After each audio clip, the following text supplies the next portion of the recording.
Okay, Alexandra, I'm going to quickly introduce you and then you can start with your talk, okay? So Thanks. Alexandra Stoll is giving a talk today from Chile, but she's originally from Germany and got a PhD at the Technische Universität in Dresden. And the first time she went to Chile was in 1998 as a student of an exchange program with the University of Talca.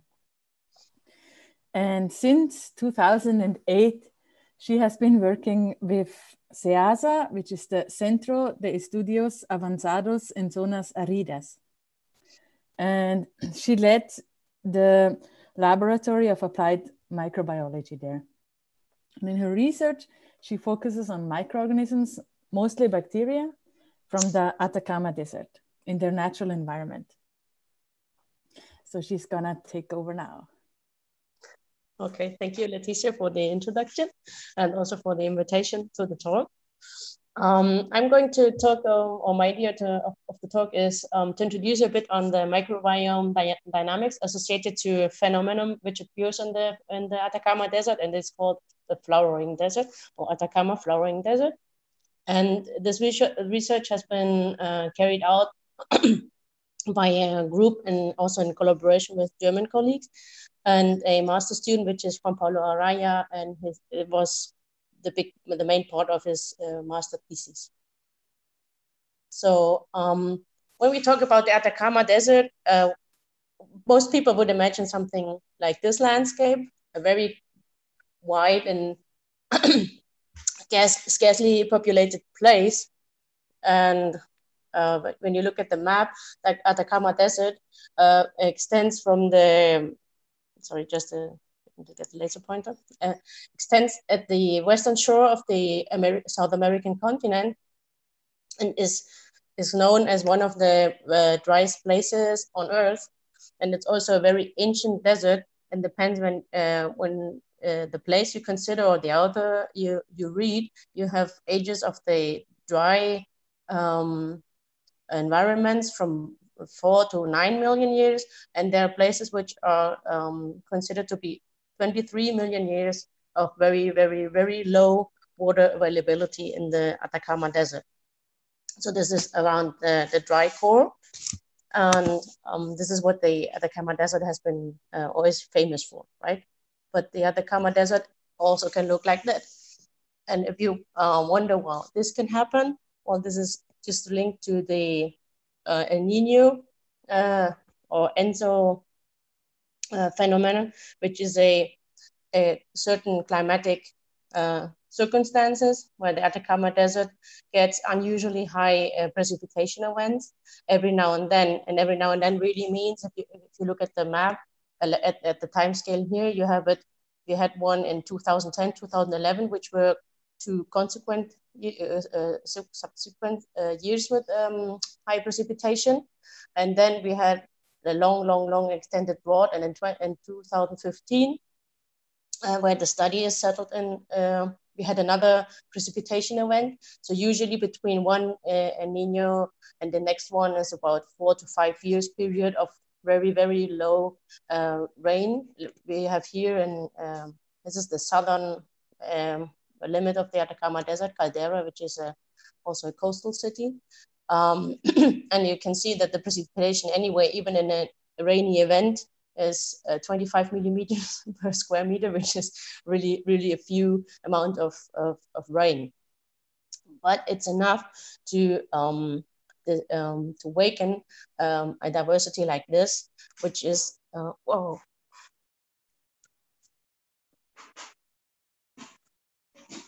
Sorry, can you see my presentation? Because my screen turned off. It looks good. My screen just turned off, sorry. No, I think it's all good. You can just continue. Okay, but I can't see my presentation. Oh, okay. Sorry for what I was talking about, the El Nino precipitation events in the Atacama Desert. And I was talking about that these kind of events would change the aspect of the landscape completely. So you, by the sudden, would maybe imagine that this is a place in the Mediterranean region, but it isn't. It's like very close to the northern, to the southern edge of the dry core of the Atacama Desert in Caleta Totoral, which is close to the city of Caldera, which we saw first in the precipitation graph. And this is, as I said, like at the southern limit of the Atacama Desert. And this is how most of the annual plants would emerge after those rain events, forming colorful patches of yellow, bluish, and pink flowers. And the Atacama Desert in this area of the flowering desert is one of the hotspots of the biodiversity in Chile, due to this big amount of bulbs and seedy plants which endure the dry periods in this dormant state. And as I said, once the rain pulses overpass a certain threshold, then the flowering occurs. So within the flowering desert, usually when you go to a desert landscape, in the Atacama Desert would look like this. You have the shrubs which maintain during the stay there during the dry periods as well. And then you see a lot of those. Maybe you can distinguish in the picture a lot of those sticks here, which are the rest that maintain the place from the annual plants. And if you go there by after a rainy event, it would look like this. So landscape changes completely, and you get a completely different impression of the fertility that the desert itself contains. So one of the most recognized species in the flowering desert is this little plant, which is called Cistante longiscapa, and or in Spanish it's called pata de guanaco. And there's one, it's known for its, as I showed here, it's pink, strongly pink, extended patches which can reach surfaces of various square kilometers. And it's a little plant which endures in the seeds about 1 millimeter of size, 2 millimeters maybe of size, and then the flower within one rain event germinates, flowers of course, and creates seeds again in a period of 2 to 3 months. So it's really a fast establishment, flowering and producing seeds again within a very short time period, which also means that all the biological linkages and relations this plant would establish with the environment must occur in the same short period of 2 or 3 months. And this is where we start to get interested in how the microbial community and linkage to the flowering desert would respond, would change maybe. And so we looked at the main components that would influence, and are already very well known, would influence the composition and structure of a microbial community. And the first is, of course, the soil characteristics of the certain population or at a certain spot where you take the sample. The next is the plant species they might be related to. And the third one is the seasonality in the case of the Atacama Desert, where you have this strong difference, or very big difference, between the rainy events, where you have rain pulses, and then a long extended periods without any humidity that would precipitate on the soil. And we also were looking at an idea that is well known for some other environments, which is the establishment or the existence of the so-called core microbiome, where this is supposed to be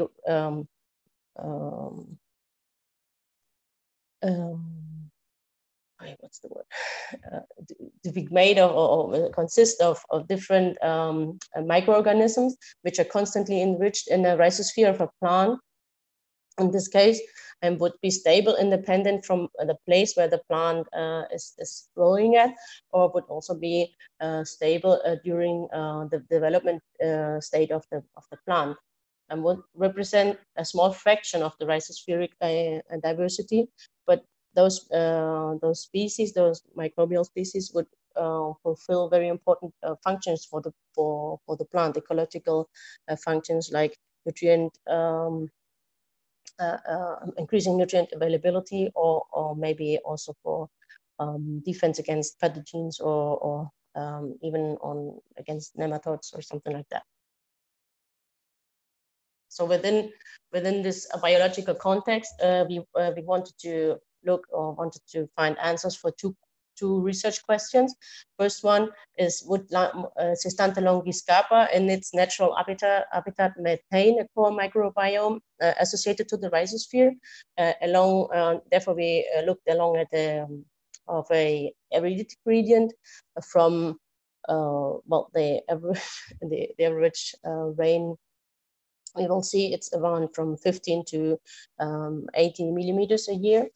And in the second part, we wanted to look if the establishment of the rhizosphere microbial community during a rain event would have a major impact on the soil microbial community during that event or afterwards. So it's a timeline that we are looking at.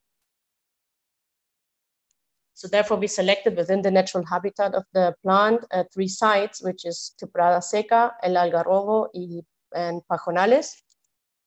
And they are situated, as you can see, from north to south, which the Atacama Desert is up here.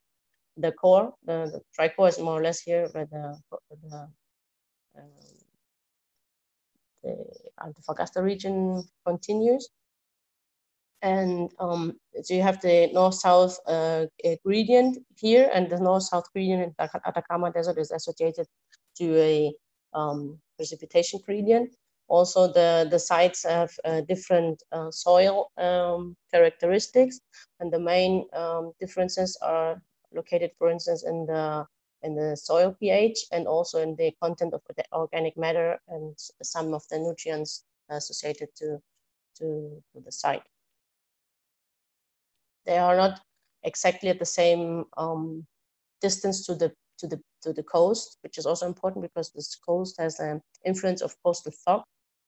So that might be an additional source of water after the rainfalls, and could extend the existence of the flowers by every morning bringing in some more humidity. So the very northern population is located close to the coast, and the other ones are located more in the interior of the landscape. The sampling we did was at each site. We took 10 plants for 1 replicate, for the reason that as it is a desert and it is very dry, rhizosphere is very, very thinly located around the roots. So it's not a very extended area close to the roots. So we needed to get a lot of plants to pool for the replicates, which on the other side allowed us to represent fairly well each of the spots, each of the sites, by collecting at the end 30 plants to get the rhizosphere samples completed. And additionally, in the gradient, collected bulk soil to get a reference what the without plant influence, without Cystantha influence, soil soil microbial community would look like. And then one place where we did the timeline, we also collected bare soil, which is a bit more distant, but is kind of soil where we never saw any plant growing on. So it's supposed to be a soil which is completely out of plant rhizosphere influence. Then afterwards, we did what was quite popular to do currently, an amplicon library analysis consists of getting the sequences from, in this case, from Illumina sequencing, lining them, filtering them, and finally assigning the O2 in this case. We looked at the community composition and community structure, and also did a network analysis to find out how the community, soil microbial community would respond to this natural experimental set. To analyze especially the core microbiome, we set up some additional conditions where we requested that there should be specific O2s for the rhizosphere, which means that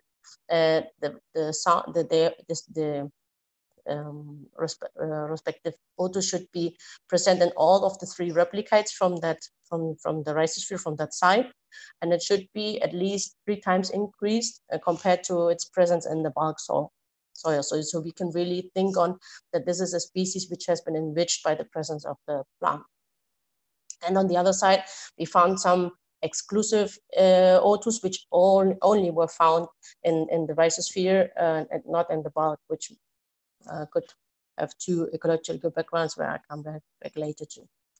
So afterwards, we took the specific O2s and the exclusive O2s from one side and compared them with the specific O2s and the exclusive O2s from the other side to get to what we call the core microbiome. So the first I would like to talk to you about is the effect of the aridity gradient that was that we were looking on in the natural habitat of the Sante longiscapa and how that would influence the microbial community. So in the first place, and I really wanted to start with it's not usual that you start with that, but I really wanted to show you that because from the very first graph you get, which is the rarefaction curves, you could see a clear pattern in the response of the fungi, which was that the fungi would respond in their diversity to the increasing aridity. So as much as aridity increased, which is represented by this reddish arrow, the diversity of fungi would decrease. Not such a response was found in the prokaryotes. So the prokaryotes did not change significantly their diversity along the gradient. Afterwards, we looked at the composition at each site. So we have the bar plot of the rhizosphere, which is represented by the R, and the bulk soil from each site. So it's rhizosphere bulk from Quebrada Seca, rhizosphere bulk from Algarrobo, and rhizosphere bulk from Pajonales, which will be for the next graph the same structure. And what we could see is that the fungi have a clear difference in its community composition between the rhizosphere and the bulk soil, and that they are dominated by mainly one group, which is the Ascomycota, which an average of all the samples would sum up to 85% of the diversity found in those samples. So in the prokaryotes, we found that there are 2 dominating groups, which are the actinobacteria and the proteobacteria, which sum up a bit more than 60% of the sample's diversity, and the rest is represented by some other phyla. And I want to take your attentions to the Chloroflexi, which is quite an interesting group in the desert soil. So also the rhizosphere community also the prokaryotic community is responding to the rhizosphere effect of the plant existence, and has some influence of the aridity and composition, but only in the very northern place of our sampling set. And we looked at the diversity response with some indices, and so we look at the Quebrada Seca and El Algarrobo, where we have a very clear response on that the diversity of the rhizosphere sample would be significantly smaller than the one in the bulk soil. And in Pajonales, we found an interesting turn in this pattern, which is the southernmost place, where the rhizosphere turned out to be much more diverse than the bulk soil around. So we, as the general vegetation density in Pajonales was much higher than in the other sides, we related this difference that maybe there's influence from other rhizosphere, other roots around, because it was a bit difficult to get the rhizosphere isolated from Sistante in that place. So that this might explain why we found more diversity compared to a bulk soil where, of course, the vegetation was more distant. The same with the species richness found at each site. We have a slight tendency at the Quebrada Seca. Anyway, it's not significant, and we see it very clear in Algarrobo that the species richness is reduced in the rhizosphere, which is like the thing what one would expect from literature. And again, in Pajonales, the samples are quite similar between bulk and rhizosphere.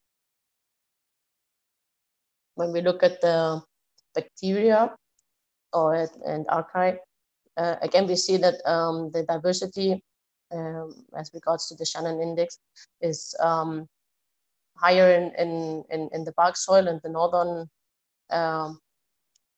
part of our gradient, and towards Pajonales, the difference in diversity is disappearing, and kind of the same response as the fungi we also have in the species richness, so that the clearest response we found in the center of our study area, and the northern and the southern set is quite similar to between bulk and rhizosphere samples. When we looked at the community structure and found that the rhizosphere for fungi influences strongly on the community structure of the fungi community. We could establish a clear difference between the circles are the rhizosphere samples, and the squares correspond to the bulk samples. So we could clearly establish that the community structures are different between the two types of samples. And then we have also a nice separation of each site. So we have the very northern side here, then we have Pajonales, which is the southernmost site in the middle, and we have El Algarrobo, which is the center site, and at the right extreme of the graph. And so it's clear that the aridity gradient does not explain this kind of dispersal. And so we looked at the soil analysis and found that the change in pH and then the position of the availability of organic matter would explain this dispersal of the different sites. So we found that fungi would respond more to the site-specific characteristics in their community structure instead of the aridity itself.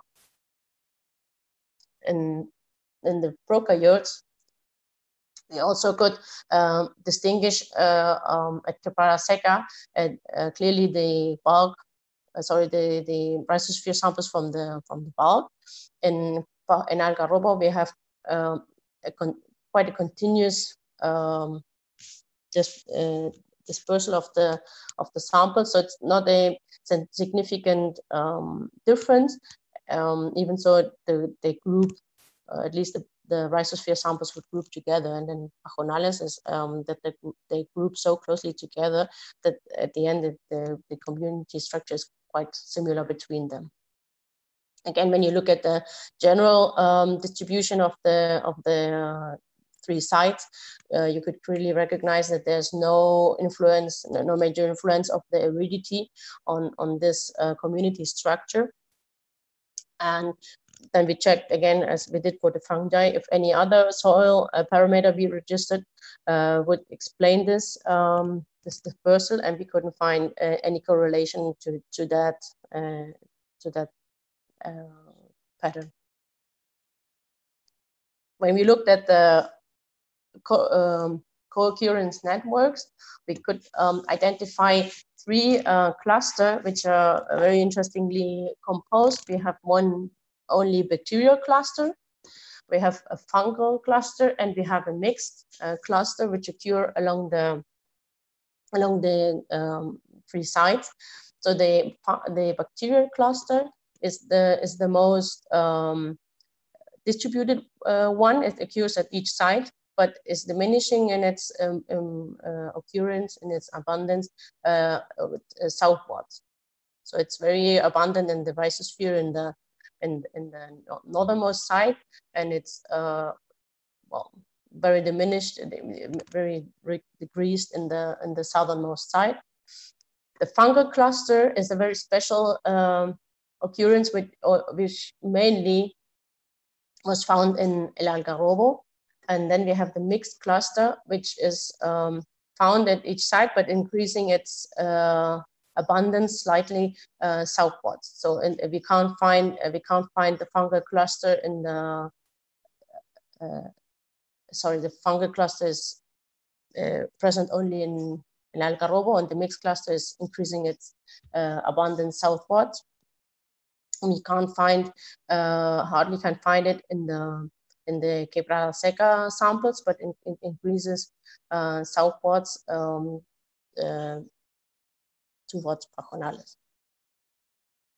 So from what we could learn from the aridity gradient was that the microbial diversity in the rhizosphere samples is lower in the most arid sites, saying the Quebrada Seca.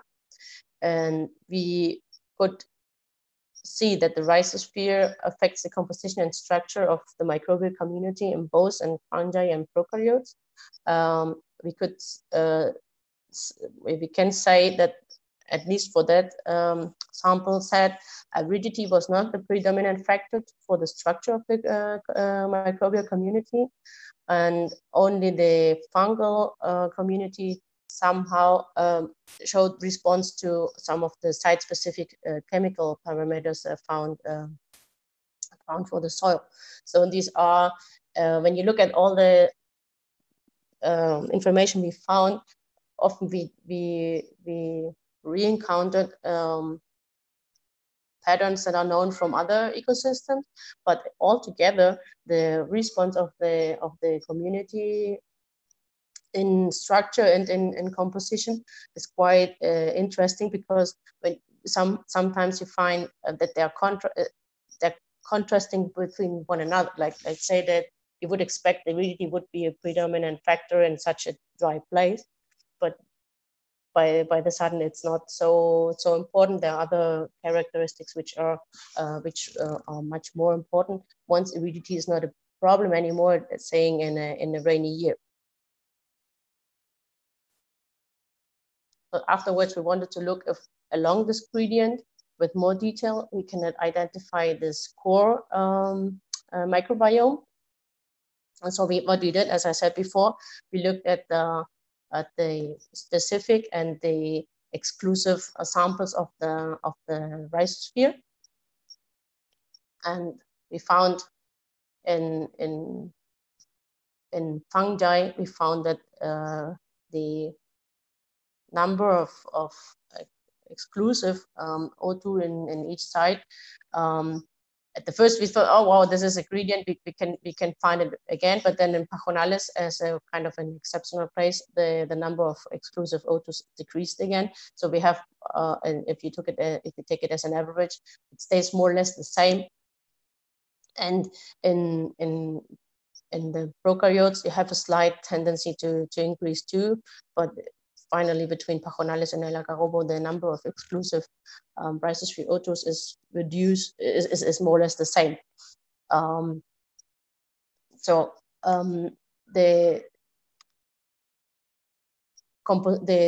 taking these exclusive ones and the ones that were highly enriched in the rhizosphere, we come to a number of for the core microbiome from fungi to only one O2, which was a Fusarium concentricum.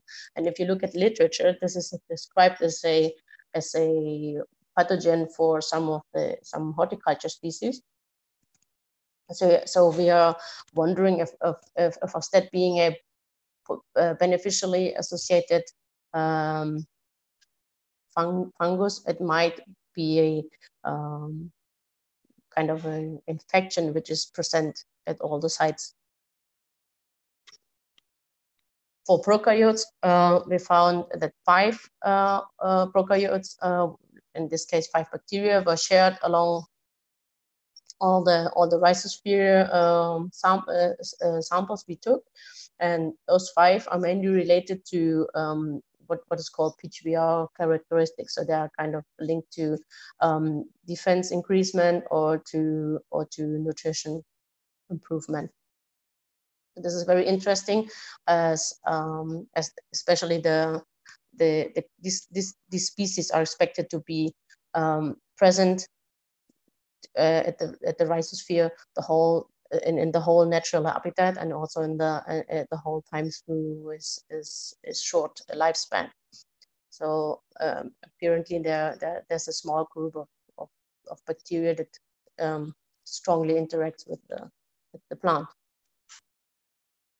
So to conclude on this part of the analysis, the community composition of fungi and prokaryotes differs between rhizosphere and soil samples, as we saw before. And the rhizosphere at each site has very specific O2s, which are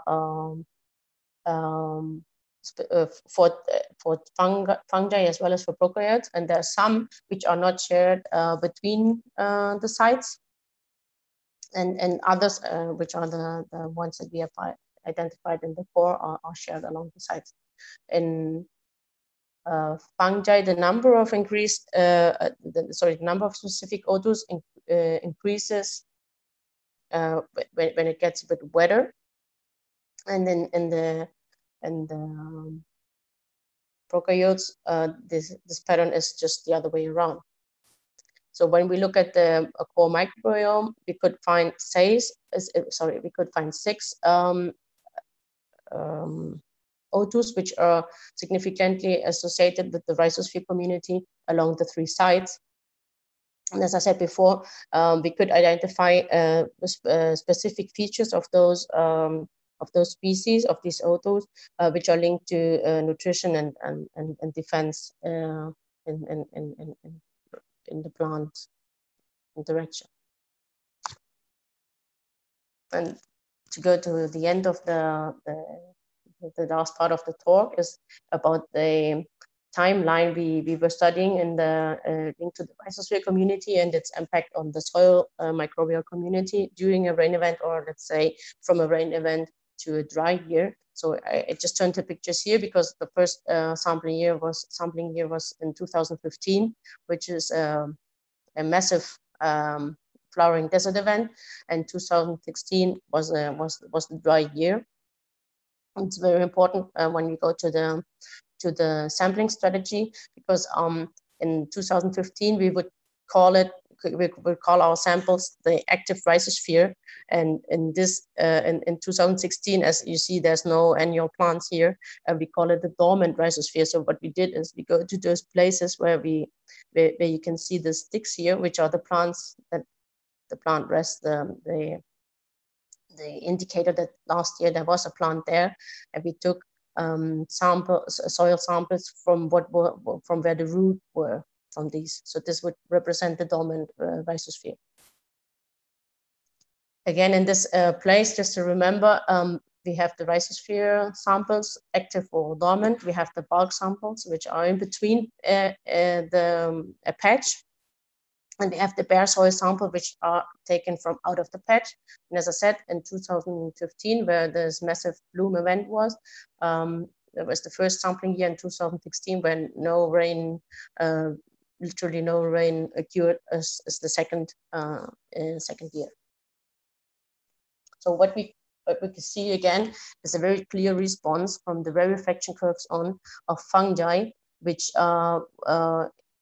decrease, interestingly decrease their diversity during the wet year, during the El Nino year, whereas the prokaryotes would maintain more or less the same diversity. Even so, there is a slight difference, which is not, as I said, not significant. So when we look at the 3 samples we took, so we have the rhizosphere of that place, Quebrada Seca, the bulk from that site, and the bare soil from that site in 2015, and which is the wet year. And then we have the Quebrada Seca site again, the rhizosphere, the bulk, and the bare soil from 2016, which is the dry year. Again, we can see the same pattern as we saw in the gradient, that most of the fungi are represented by Ascomyscota. And then we also can see that the active rhizosphere in 2016, where the plant really exists and lives, influences the community composition of the rhizosphere, whereas the whole rest of the sample have a very similar composition. When we look at the prokaryotes, again, rhizosphere bulk and bare soil from the rainy year, rhizosphere bulk and bare soil from the dry year. We can also see that there's an influence on the community composition during the wet year, influenced by the presence of the plant. And we also could see that the rhizosphere composition of the normal year in 2016, let's say the dry expression, is very similar to the bulk of both sides. So it appears that the community composition, when the plant is dead, in case of prokaryotes, returns to the bulk state. So it's kind of a resilience in the community composition. Again, actinobacteria and proteobacteria are the most relevant groups in the case of prokaryotes. And we have, for instance, remember the chloroflexi in the gradient was the average of 9%. So we have now here at the chloroflexi in the very northern place of our gradient, where they represent a bit more, because apparently they prefer the very, very dry and desert environments. When we look in the fungi diversity, we could see that the diversity close to the roots and the rhizosphere sample is lowest in the wet year, in the El Nino year, and it's quite similar between the bulk and the rhizosphere, the bulk and the bare soil samples of the wet year. And compared to the dry year, in general, the diversity during the wet year is reduced, and as compared to the dry year, or to normal year, let's say. And interestingly, there's a big change in what was the active rhizosphere in 2015 versus the dormant rhizosphere of 2016. As we see a big increase in the fungal diversity. So we thought quite a lot about it, and came to the conclusion that maybe the fungi that increase their diversity in the dormant rhizosphere are related to the decomposition of the bit of organic matter that might be there, and this is why they maybe increase compared to the active rhizosphere. Again, there's a very similar pattern we can see in the species richness of the fungi community. when we look at the prokaryotes, the pattern is again not so clear.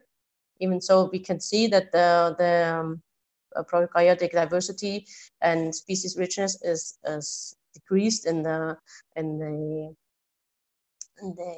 rhizosphere soil. The lowest diversity, for instance, we found in the in the bare soil for the dry year. And again, in the species richness, these are the ones that demonstrated the least richness and diversity. When we look at the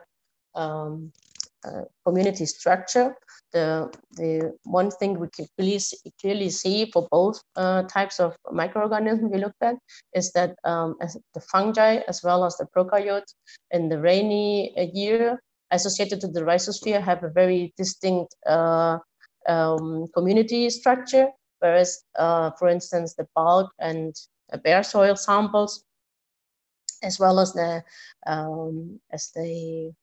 rhizosphere samples from the dry year would tend to have demonstrate a similar structure in the community. We wanted to see also what happens to the specially enriched odors that are in the rhizosphere in the dry year. So we looked at the rhizosphere species composition and wanted to find out whether there between the dormant and the active rhizosphere there are shared some O2s, and we found that 5 O2s in the case of fungi are shared, and in the case of prokaryotes 52 O2s are shared. But even so they are shared, they have a very interesting behavior, because in both cases they reduce their abundance strongly between 55 and nearly 100%, like 99.9%, from being very rich in presence in the active rhizosphere. They get strongly reduced towards the dormant rhizosphere. So these are clearly O2s that are linked to the activity of the plant, and probably have a strong interaction in the sense of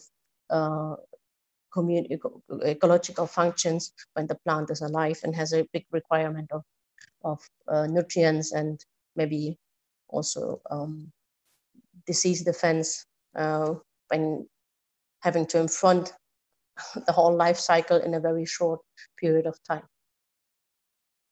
So altogether, the diversity of fungi in the El Nino year, in the rainy year, is lowest compared to the other sample types.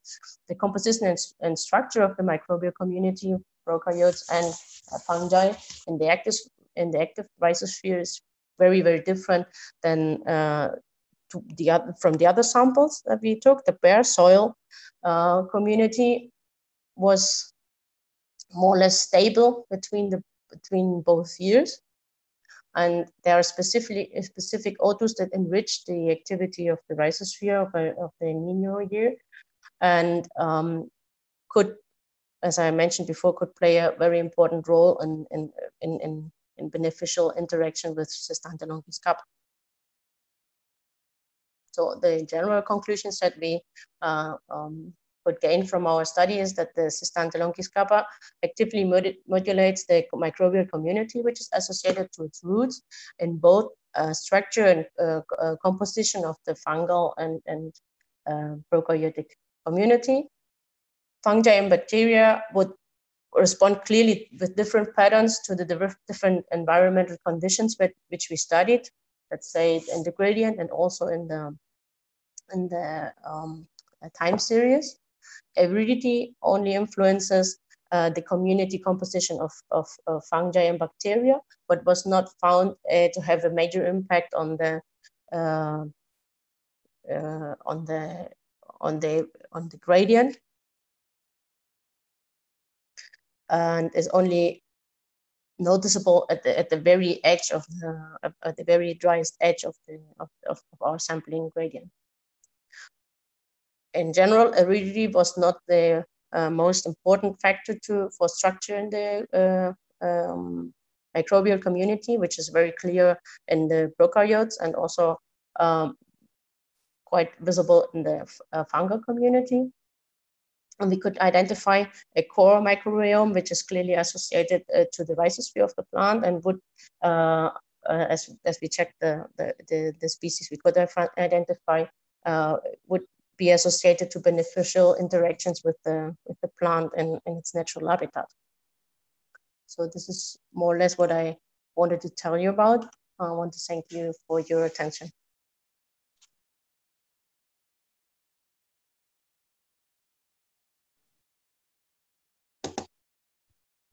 Now the crowd is clapping. Sorry for some thoughts on between Spanish and English. No, that's very charming. I enjoyed it a lot. I think you gave a really interesting talk. Thank you. So I have a few questions for you.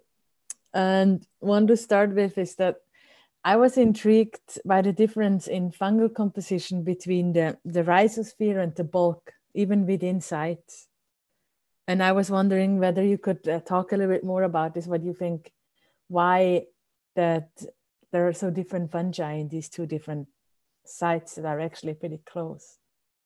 Yeah, they're not so, of course, they're close if you look at it on the global scale, but there's quite a difference. Let's say some meters between the rhizosphere samples and the bulk samples from the gradient, for instance. I guess that, or what we think about the difference is that even the rhizosphere might be very reduced in space because of the lack of water and such an arid environment. Still, there's a strong influence. So usually there are very few species that would like to interact with the plant, or are able to interact with the plant, and most of the diversity in the soil is more linked between microorganisms interaction instead of a plant-dominated environment. So what we say is that, as I mentioned, maybe we can't really see, as in if I would go in Germany to dig out the grass and I can really see the rhizosphere sticking to the roots. So this is not like where we can find here in the desert. As I said, the extent of the rhizosphere is very reduced, but it's still very different environment for microbes. So I would say that the lower diversity really is an effect of the ability to interact with the plant. So might be influenced by the plant that they really attract only some fungi, but also might be that the plant rejects some of the soil fungi, and this is why we can't find them in the rhizosphere. Mm-hmm. May I ask a question that is related? Sorry to interrupt, Leticia. Yes, please, Paulo. So yeah, just quickly, we have Paulo Teixeira here today. He's moderating the talk with me. And please go ahead. Thank you.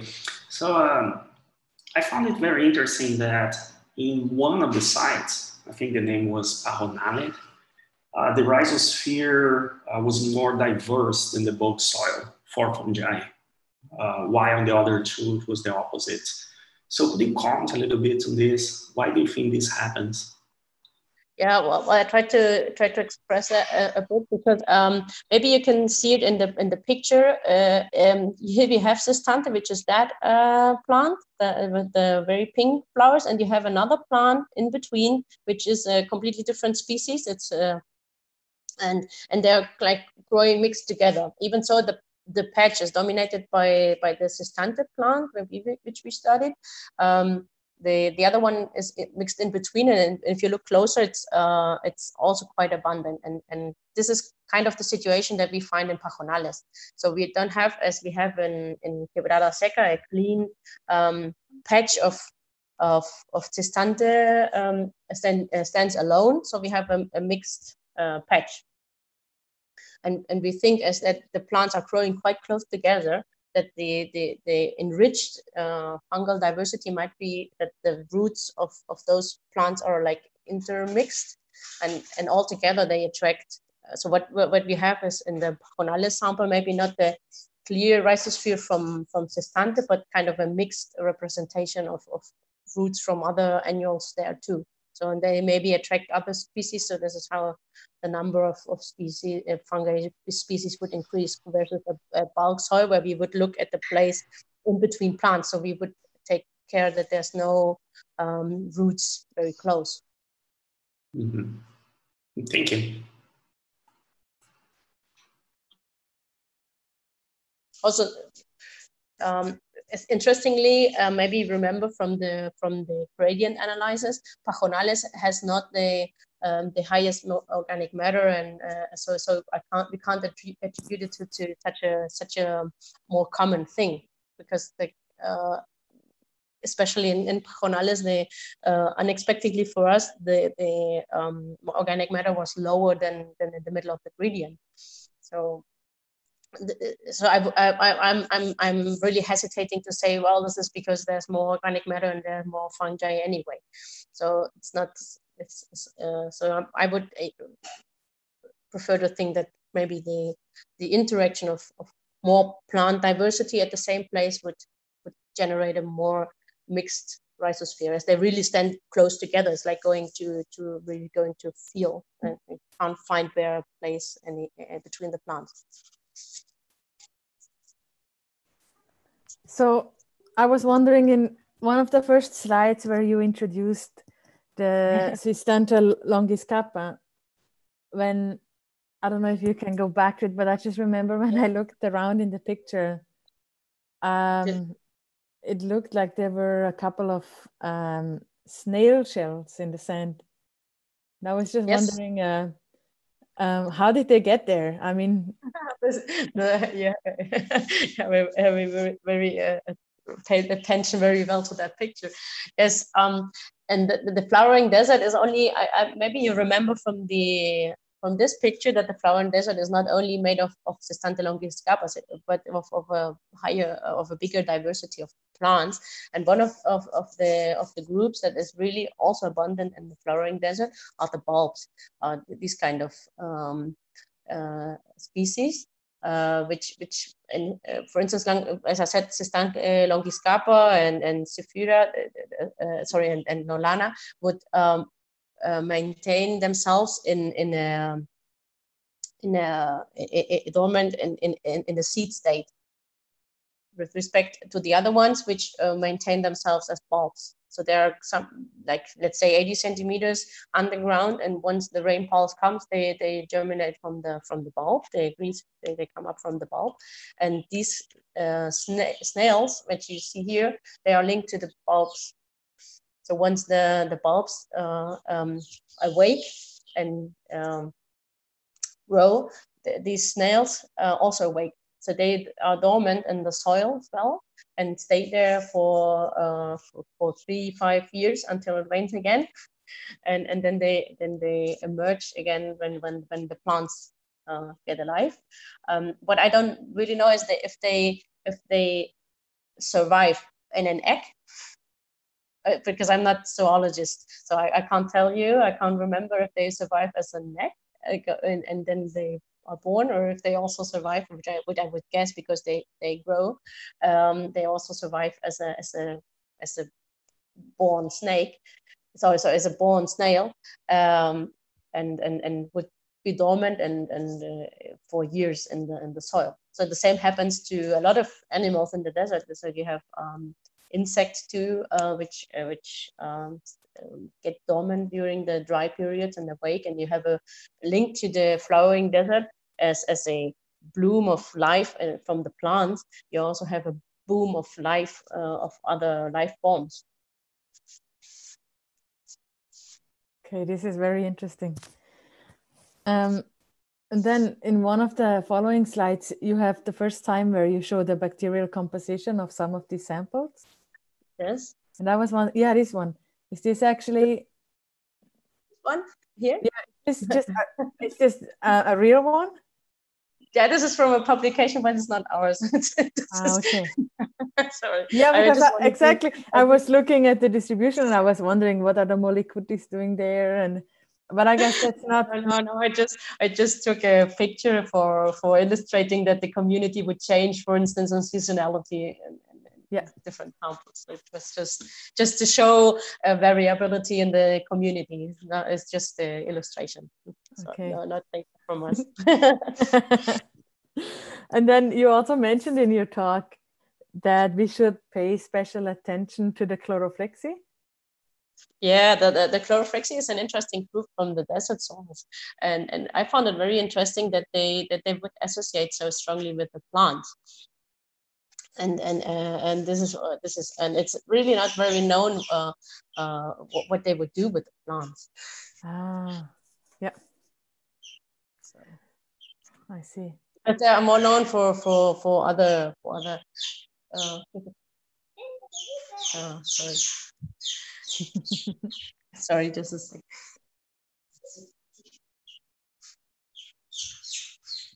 Paolo, do you have some more questions? No, I'm good, teacher. Thank you. Okay. Let me check about the audience.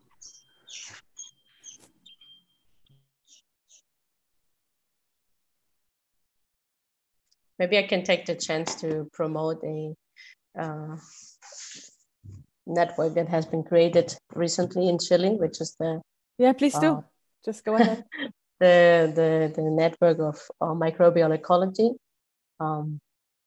which at the from in the moment of its foundation was founded by 17 female researchers linked to that area, and well, some of them already worked quite a long time together, and some of them, as myself, they integrated more recently. And the idea of the network is to be an open space of collaboration around microbial ecology for thinking in all the environments there might be along in Chile, aquatic and terrestrial ones, and within the aquatics, the sweet water and salt water, and also in some cases linked to animals or linked to plants. So it's a very open space for collaboration. And one of the first activities the network did was to start with an initiative to highlight the special features of the microbial communities along Chile by generating a map of microbial species that were firstly described in Chile, which you can find. I published already about 12 different microbes from different environments along this long and very diverse country. So it's a very interesting work, and also fascinating to see the different habitats and the different types of microbes that are associated. So we have a giant virus, and we have some interesting kind of filamentous bacteria from the deep sea and stuff like that. So you could maybe, if you're interested in microbial diversity, I invite you to have a look at the microbial map of Chile. And the other thing that we are going to do, and we're planning at the moment, is to do some online seminars and workshops to talk about the different methods or different approaches one could take to study microbial ecology in Chile. So just wanted to promote it, even so my slide got lost. Yes, of course. You can maybe also afterwards, you can post the link as a comment. Yeah. To your talk. Okay, thank you again. It was really nice hosting you. Yeah, thank you very much for the opportunity and for the questions. And maybe we meet at some of the conferences virtually or personally again. Yeah, that would be nice. Thank you very much, Alexandra. Apologies for the technical issues.